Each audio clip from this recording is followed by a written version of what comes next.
Mario Party and luck are inseparable. From dice blocks to mini games to chance time, luck has always been a huge factor in whether you win. We gotta hit the Bowser, man.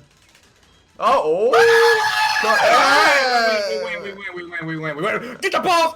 Get the balls! Oh, my mom's here. My mom's here. I can't be loud.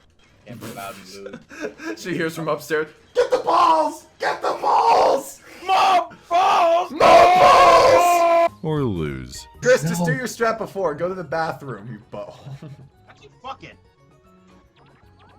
Nah, we get so distracted. Fuck this game. I'm not doing this again, Chris. You better come back here. Well, of course it's dead. Just. Yeah. Oh my. This is the first part of an 8-part series called Identifying Luck, which will seek to examine, explain, and clarify which parts of Mario Parties 1 through 7 are truly and undoubtedly luck-based.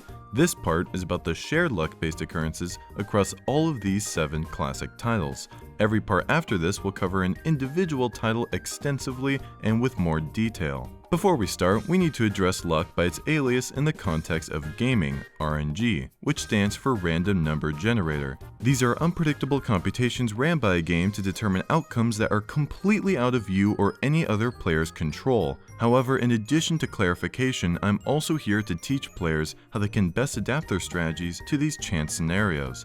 Let's start with the iconic dice block, which shuffles through randomly generated numbers at a rate of 30 numbers per second for titles 1 through 3 and 10 numbers per second for titles 4 through 7. In 2 through 7, numbers are indeed random. But what's this? In 2 and 3, the number the dice block is on when you hit it doesn't always reflect the number you get.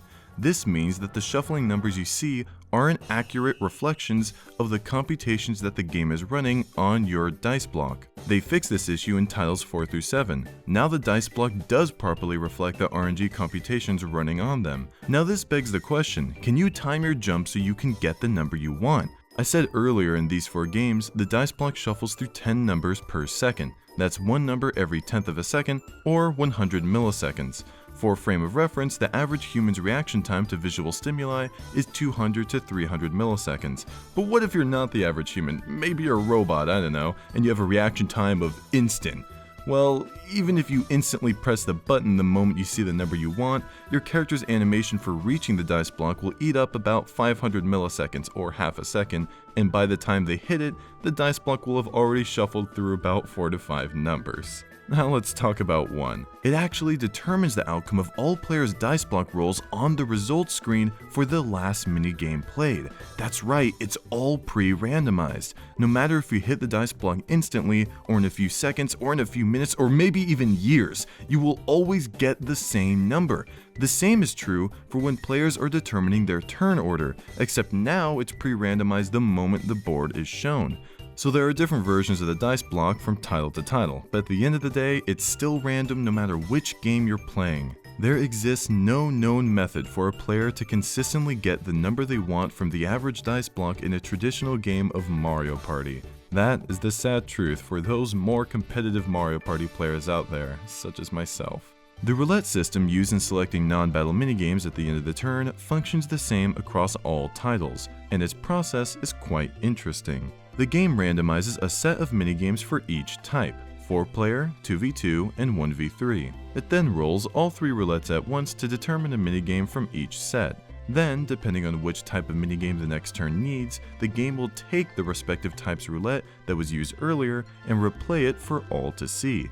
It also pre-randomizes other roulettes that could possibly turn up on the board, like 1-player minigames, Bowser minigames, and DK minigames. Just like the dice block, there exists no known method for a player to consistently get the minigame they want from the average roulette in a traditional game of Mario Party. This last part isn't about luck. Let's talk about hitboxes. This is Awful Tower from Mario Party 3. While it may seem like DK should be getting hit by hammers here, he's not because his hitbox was made to be identical to everyone else's. This is especially evident by placing characters in the same position as him and observing how neither of them get hit. In Big Top Drop from Mario Party 5, it feels like Waluigi should have gotten hit by the ball here, but he doesn't until it drops for a few more frames. Let's compare this to Mario.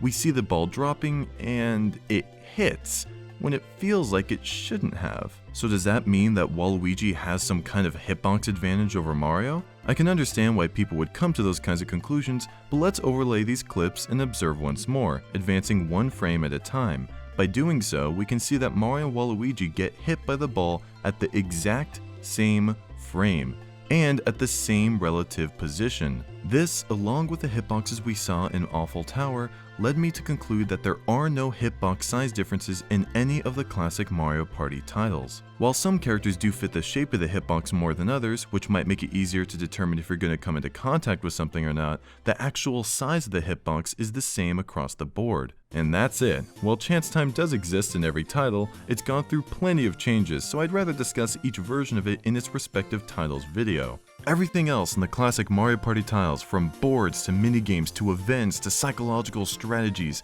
will all be covered in their respective videos. Nothing relevant will be left unscathed.